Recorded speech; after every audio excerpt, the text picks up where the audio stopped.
Welcome back, ladies and gentlemen, to the DJ Pod.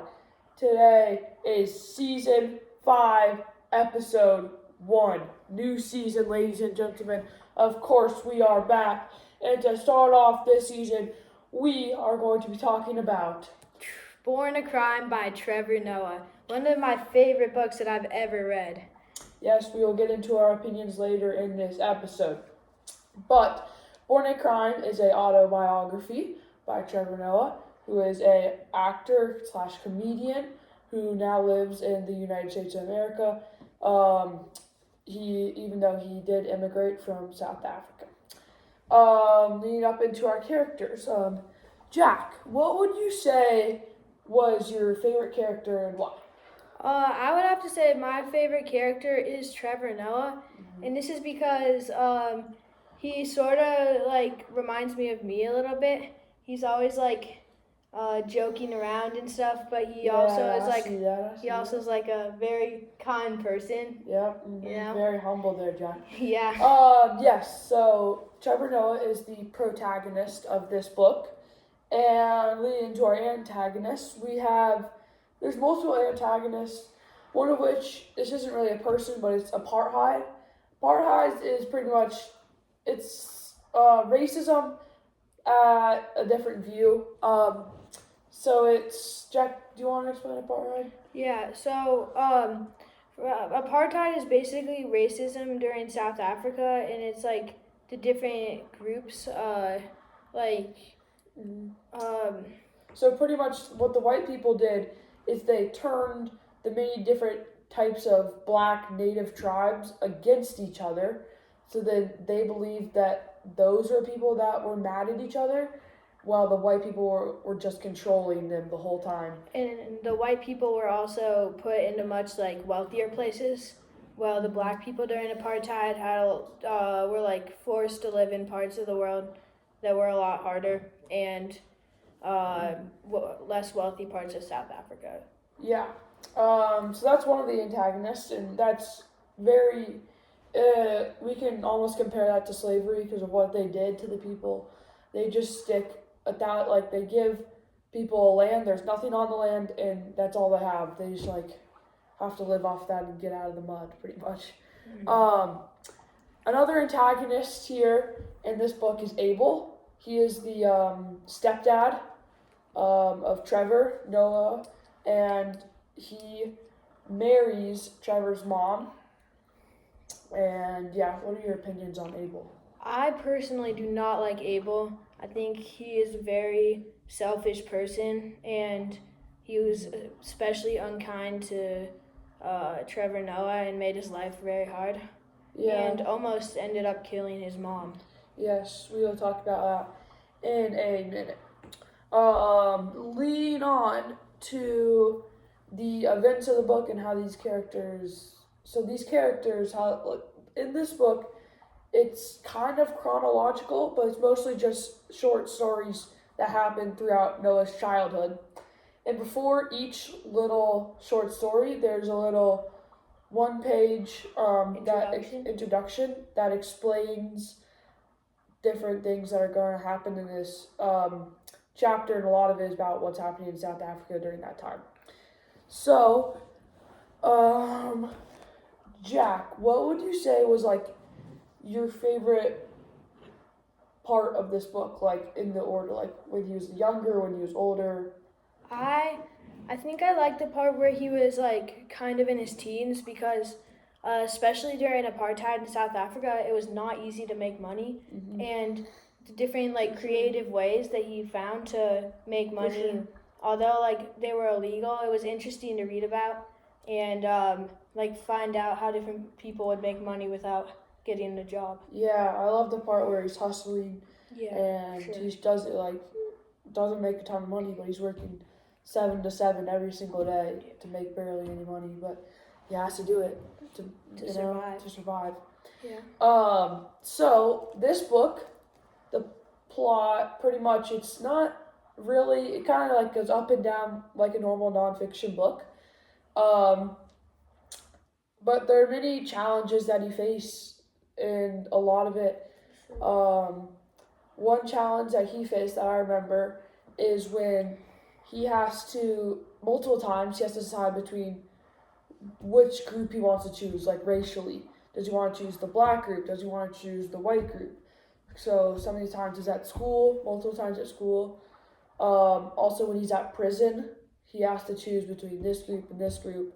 And it's really a challenging moment for him, and he hated doing that. I remember that. I think that also connects to like here too. Like, although we're not going through apartheid, a lot of times like people can get like split into different groups racially. For And sure. this is kind of like a lesson that's like everyone's equal and Yeah. we should all be together. Yeah, Trevor Noah really makes you like connect this book to like real life, because it's definitely still like going on. Mm-hmm. So like I said, we were talking about Abel. Jack, do you want to share what happens there?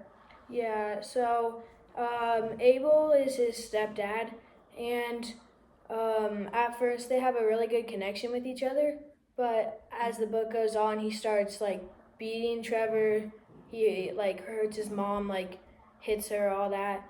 So like you can progressively see how he becomes like more and more angered and just like becomes a bad person. And in South Africa, especially during apartheid, it's hard to like get away from somebody after you marry them. So she divorces him, but he still lives with them and gets to be like, he still is like part of their family kind of. So even though he's a terrible person, they're still forced to be with him. And eventually, when they get home from church, Trevor Noah's mom gets shot in the head and rushed to the hospital. And miraculously, Survives. it went through, didn't hit her head. It went above her spine and went straight through without hitting anything in her head. So she stayed alive, and it's crazy how they left. And then Abel was like a whole thing. He went around and told everybody, all of his family, that he was going to kill himself. But then one of his cousins said, no, don't do that. And so then he turned himself in. He went to trial and came out, and he didn't have any consequences, which is absolutely crazy. So that's like the main ending of the book, but there's also other challenges that he has to face. And just to go back a little bit, it also connects to the religion part because they were very religious, and in Trevor Noah's words, that ends up saving the mom's life because when she was on the ground, the gun stopped working, so she didn't get shot, and miraculously, she got shot in the head and still survived. So this kind of shows how like religion is very important in this book, and every Sunday they spend 8 hours at 8 church. hours. They go to 3 churches a day. They go to a white church, a black church, and a colored church. And that was a big part of his life, even though now it seems like I think he doesn't go to church anymore. No. He stopped going, so. But it's still a big part of his life. Yeah. That leads us into our ad for today. The ad is Sora Reading. So if you use code DJPOD, you get 20% off your next purchase on Sora Reading. And I very recommend this because, you don't always have the book accessible, and I didn't have the book. But after I went to Sora and got the book on there, I was able to read it with no issues at all. It is a great reading website. Go check it out in the link below. Yeah. All right, Jack. What do you think is like the theme of this book, and how is it written by Trevor Noah? I think the theme, a lot of it is like racism, I guess, especially because during apartheid, that's a big part of the book. And I feel like Trevor Noah, the main point he's trying to get through is he went through a lot of struggles in his life, but he was able to pursue, and now he's making a lot of money. He has a great life. He lives in the U.S. and he's a comedian, and I think as the New York Times article says on the book, even if you're at the lowest of the lowest, you can still become and get a good life. Yes, for sure. I believe, and also the way Trevor Noah writes it, some chapters are super sad, you feel sad. But other parts of the book, you're happy for him, and it's kind of an interesting chapter. but throughout the book, he gives a perfect image of what's going on, I believe. One example I have is that in the last chapter, when when Abel is shooting him, he gives it perfect word by word, so many adjectives, and it's gives such a clear photo in your head. So finally, on to our opinions of the book. Jack, would you like to start? Yeah, so I really like this book. It's actually one of the better books I read.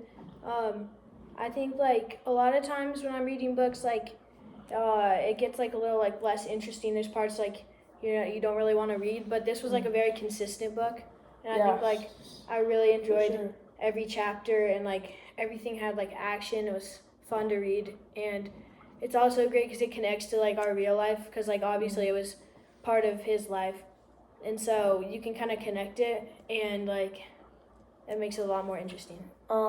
Yeah, for sure. It was nice to like know, like I actually know who Trevor Noah is. Like that was pretty cool, and it's crazy how like that he went through this and where he is now. I thought that was very cool, and I just thought it was really interesting to know like that this happened. Like I didn't know that's how it was in South Africa, and that's really interesting. One thing I wish he did know, and that's one thing I want to learn is how did he get to America? Like what happened? What steps he did? Because it kind of ended off. Yeah, they did kind of skip over that part a little bit. He was like 20 years old, and then his mom gets shot, and then they're like, I don't know how he got to America. I agree. I feel like they skipped over a few parts, and it was a little hard because it wasn't in chronological order.